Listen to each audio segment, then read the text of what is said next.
नमस्कार दोस्तों, take experience में आप सभी को फिर से स्वागत है। आज मेरे पास एक Samsung Galaxy S22 ultra model आया है जो कि आपकी स्क्रीन में देख सकते हैं। ये बार बार रिस्टार्ट हो रहा है, ठीक है, और कभी कभी चल भी जाता है तो बहुत ज़्यादा हीटिंग होता है। अभी इसमें चार्जिंग नहीं है तो सबसे पहले मैं चार्जिंग लगा के आपको दिखाता हूँ इसका कंडीशन थोड़ा सा, ठीक है। थोड़ा देर वेट करते हैं, देखते हैं चार्जिंग ले रहा है कि नहीं। और इसमें जो प्रॉब्लम आ रहा है ये कॉमन प्रॉब्लम है, सैमसंग मोबाइल का ये कॉमन प्रॉब्लम है। रिस्टार्टिंग कंडीशन, स्क्रीन फ्रीज होके हैंग होना, रिस्टार्ट होना, इस टाइप का जो प्रॉब्लम आ रहा है ना, ये कॉमन प्रॉब्लम है। आज से नहीं, लगभग 4-5 साल पहले से ये प्रॉब्लम आ रहा है। चलिए इसको मैं फोर्सफुली इसको रिस्टार्ट कर लिया हूँ, देख सकते हैं सैमसंग गैलेक्सी लोगो आ गया है। इसके बाद देखते हैं एक बार कंप्लीटली बूट कर पा रहा है कि नहीं, क्योंकि ऑलरेडी ये बार बार रिस्टार्ट होके इसमें जो भी बैटरी बचा था वो भी पूरा कंप्लीट डाउन हो गया है, ठीक है। तो आज ये वीडियो में इसको रिकवर करके दिखाऊंगा कि इसमें जो प्रॉब्लम है किस तरह फिक्स करते हैं और इसमें कैसे सेफली इसका डाटा को बचा सकते हैं, या फिर इसमें जो भी प्रॉब्लम है इसको सेफली रिपेयर कर सकते हैं। तो सबसे पहले हम पैनल को रिमूव करते हैं, क्योंकि ये ऑलरेडी रिस्टार्टिंग कंडीशन में है। तो इसको जो भी प्रॉब्लम है ये दिखता नहीं, ज़्यादातर ओनली लोगो वगैरह आता है, सैमसंग लोगो या फिर सैमसंग गैलेक्सी लोगो आता है, उसके बाद रिस्टार्ट कर लेता है। चलिए इसको मैं ओपन कर लेता हूँ थोड़ा सा यहाँ पे हीट करके। इस तरह आप भी मेरे पास मोबाइल रिपेयर करवाना चाहते हैं तो मेरा एड्रेस वीडियो का डिस्क्रिप्शन में डाल दिया हूँ, उसी एड्रेस में भेज सकते हैं। जो भी मोबाइल भेजेंगे, जैसा भी प्रॉब्लम होगा, इस तरह आपको रिपेयर करते हुए वीडियो बना के दिखाने की कोशिश करूँगा, वो भी यूट्यूब चैनल में और मेरा फेसबुक पेज में। तो अभी तक मेरे चैनल को सब्सक्राइब नहीं किए तो सब्सक्राइब करके रख लीजिए। आप जो भी मोबाइल भेजेंगे उसका नेक्स्ट वीडियो आप ही का होगा, आप देख सकते हैं यूट्यूब चैनल में, ठीक है। डायरेक्ट रिपेयर करते हुए इस तरह लाइव वीडियो बनाऊंगा और आप देखेंगे, ठीक है। इसमें क्या होगा, आपको भी थोड़ा सा तसल्ली मिल जाएगा कि मेरा मोबाइल में क्या प्रॉब्लम था और क्या क्या काम हुआ है। और टेक्नीशियन देख रहे हैं तो टेक्नीशियन भी इस तरह मेरे पास मोबाइल रिपेयर करवाने के लिए भेज सकते हैं। जो भी मोबाइल भेजेंगे, जैसा भी प्रॉब्लम होगा, मैं रिपेयर करके आपको दिखाने की कोशिश करूंगा। चलिए इसका पैनल को रिमूव कर लेता हूं सबसे पहले, उसके बाद देखेंगे अंदर में क्या क्या काम हुआ है कि नहीं हुआ है। थोड़ा सा यहाँ पे थिनर डाल देते हैं, जल्दी निकल जाएगा, ठीक है। और ये बार बार रिस्टार्ट भी हो रहा है, देखिए इसमें यही प्रॉब्लम है। और खास करके तो इसका मदरबोर्ड से ही प्रॉब्लम आता है। और जिनका मोबाइल है उन्होंने सर्विस सेंटर भी विजिट किए थे, लेकिन वहाँ पे जितना चार्जेस बताए सीधा रिटर्न लेके आ गए। और मेरा वीडियो देखे उसके बाद मेरे पास ये भेजे हैं, तो देखते हैं इनका मोबाइल में अंदर क्या कंडीशन है। देख सकते हैं बिल्कुल फ्रेश है। यहाँ पे मोबाइल ये फर्स्ट टाइम ही मेरे पास खुल रहा है, देख सकते हैं बिल्कुल फ्रेश है। चलिए सबसे पहले इसका जो मेन चीज़ है कैमरा, इसको निकाल के साइड कर लेते हैं, ठीक है। क्योंकि ये फ़ोन जो है ना, ये कैमरे के लिए ही स्पेशल बनाया गया है, S22 अल्ट्रा, ठीक है। तो सबसे पहले हमारा प्रायोरिटी रहेगा कि इसका जो कैमरा है इसको सेफली अच्छे एक बॉक्स में अंदर रखना है, क्योंकि डस्ट वगैरह लगेगा तो फिर बाद में लेंस में ब्लोअर इफेक्ट आ सकता है, या फिर लेंस थोड़ा सा धुंधला भी कर सकता है। तो उसके लिए सबसे पहले हमारा प्रायोरिटी रहेगा इसमें जो कैमरा लगा है, कैमरा को निकाल के सेफली रखना है हमको। उसके बाद हम बोर्ड के ऊपर नज़र डालेंगे। सबसे पहले हमारा जो काम है यही चीज़ कर लेते हैं।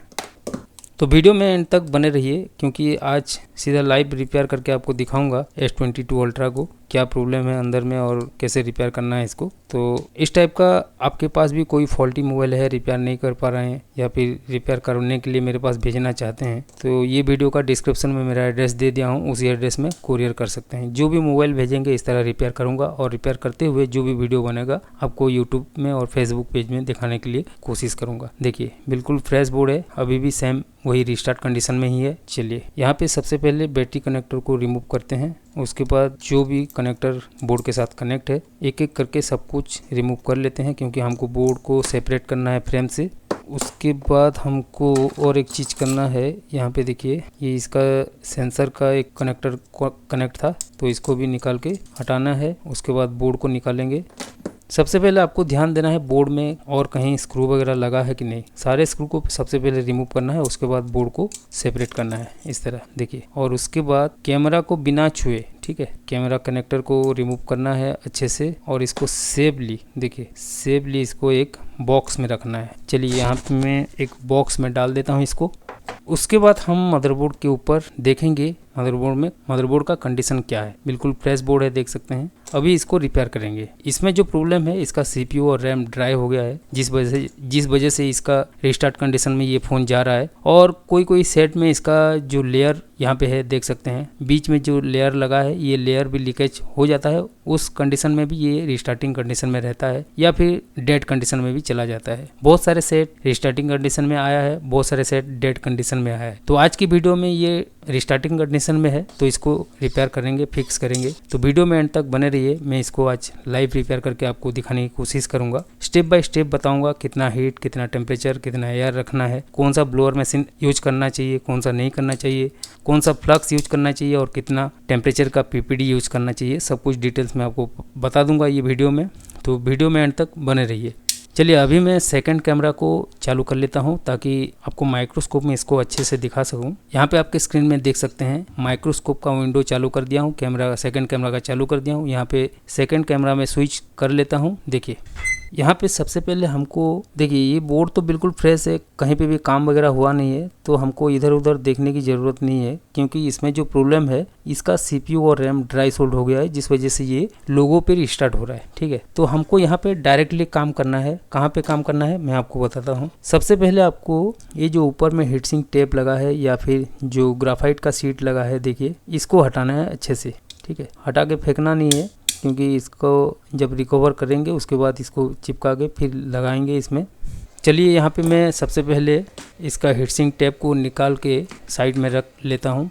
टेम्परेचर यहाँ पे आप यूज कर सकते हैं 75 एयर रखेंगे और 270, 280, मैक्सिमम 280 तक यूज कर सकते हैं, क्योंकि उतना ज़्यादा ही इसको हीट नहीं चाहिए। तो यहाँ पे हल्का सा हीट करके बस आपको थोड़ा सा एक साइड से निकालना है और ट्यूजर पकड़ के इसको पूरा अच्छे से निकाल देना है इस तरह। ठीक है, और इसको सेफली साइड में रखना है, क्योंकि जब इसको रिकवर करेंगे उसके बाद इसको फिर लगा देंगे। यहाँ पे एक चीज़ नोटिस कीजिए, मैं आपको अच्छे से दिखाता हूँ। देखिए ये कंपनी ने इसको लिक्विड फॉर्म में डाला था। देखिए CPU और रैम कितना हीट, कितना टेम्परेचर में गर्म हो रहा होगा। अब सोचिए ये पूरा पाउडर हो गया है। देखिए इसका मतलब CPU ओवर हीटिंग होके इसमें जो बॉल वगैरह बना है, BGA बॉल्स बना हुआ है, ये ड्राई सोल्ड हो गया है। ये कॉमन प्रॉब्लम है, सैमसंग का नहीं, बहुत सारे ब्रांड का यही प्रॉब्लम चल रहा है, आज की डेट में ट्रेंडिंग में है। ठीक है, देख सकते हैं ये पाउडर फॉर्म में आ गया है। तो इसको सेफली हम इसको रिमूव कर लेते हैं, यानी कि निकाल देते हैं। देखिए इस तरह ये अभी निकल रहा है।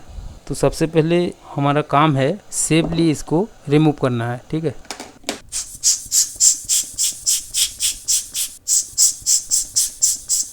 देख सकते हैं और भी बहुत सारा इसमें ऑलरेडी लगा है, तो इसको भी अच्छे से रिमूव कर लेते हैं और एक ब्रश से इसको क्लीन कर लेते हैं। देखिए प्रॉपर्ली क्लीन हो गया है। इसके ऊपर में जो हीटसिंक पेस्ट लगा था ये पूरा साफ हो गया है, देख सकते हैं। अभी थोड़ा सा हमको यहाँ से काटना है, क्योंकि इसका ये CPU, ये रैम और CPU ये दोनों को रिमूव करके इसको रिवॉल्व करेंगे, ये प्रॉब्लम फिक्स हो जाएगा। तो यहाँ से हमको थोड़ा सा काटना पड़ेगा, क्योंकि इधर से हमको स्क्रैपर डालना है। ठीक है, तो यहाँ से मैं कट कर लेता हूँ और यहाँ से मैं कट कर लेता हूँ। अब देखिए यहाँ पे ड्रिल भी यूज कर सकते हैं। मैं हमेशा कटर प्रेफर करता हूँ, कटर से अच्छा कटता भी है और डैमेज वगैरह होता नहीं। देखिए इस तरह काटना है आपको, आराम से इजीली। जितना आप धीरे धीरे काम करेंगे उतना अच्छा है, क्योंकि हमको जल्दबाजी में काम नहीं करना है। ठीक है, देखिए इस तरह आपको धीरे धीरे यहाँ से कट कर लिया, यहाँ से थोड़ा सा कट कर लेते हैं।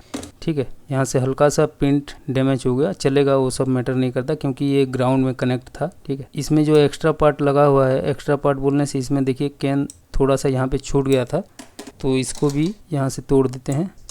देखिए अभी इसमें थोड़ा सा प्रोटेक्ट करेंगे, क्या चीज़ को, देखिए मैं बताता हूँ आपको। थोड़ा सा आपको प्रोटेक्ट करना है। इसका साइड में देखिए UFS लगा है, तो इसको अच्छे से कवर कर देना है, क्योंकि अगर इसमें हीट लगेगा। देखिए ये तो अभी जो कंडीशन है, ये कंडीशन में CPU रैम को पहले प्रायोरिटी देना पड़ेगा, क्योंकि CPU रैम इस कंडीशन में ज़्यादातर CPU रैम ही रिवॉल्व करना पड़ता है। ठीक है, अगर इसके बाद भी नहीं बना तो हम इसका UFS को भी रिवॉल्व कर देंगे। ज़्यादातर इस केस में CPU रैम रिवॉल्व करने से फिक्स हो जाता है, लेकिन हम CPU रैम को जब रिवॉल्व करेंगे उससे पहले हम UFS को प्रोटेक्ट कर लेंगे, ताकि CPU को जब हीट डालेंगे CPU के ऊपर, उस समय में UFS के ऊपर हीट नहीं लगना चाहिए, मतलब थोड़ा सा सेफ रहना चाहिए। तो उसके लिए हम सबसे पहले इसको प्रोटेक्ट कर लेंगे, उसके बाद हम इसके ऊपर काम करेंगे। कुछ इस तरह एल्युमिनियम का शीट यहाँ पे डाल के इसको कवर कर देंगे ताकि इसमें ज़्यादा हीट ना लगे, ठीक है। उसके बाद भी अगर हीट थोड़ा बहुत लगता है तो चल जाएगा उसमें, या फिर यहाँ पे एक कैन को भी कवर कर सकते हैं। अभी मैं आपको दिखाने के लिए यहाँ पे ये एल्युमिनियम का शीट डाला हूँ, नहीं तो यहाँ पे एक कैन को भी रख सकते हैं। मैं आपको दिखाता हूँ उस चीज़ को भी, और यहाँ पे इस तरह प्रोटेक्ट कर सकते हैं।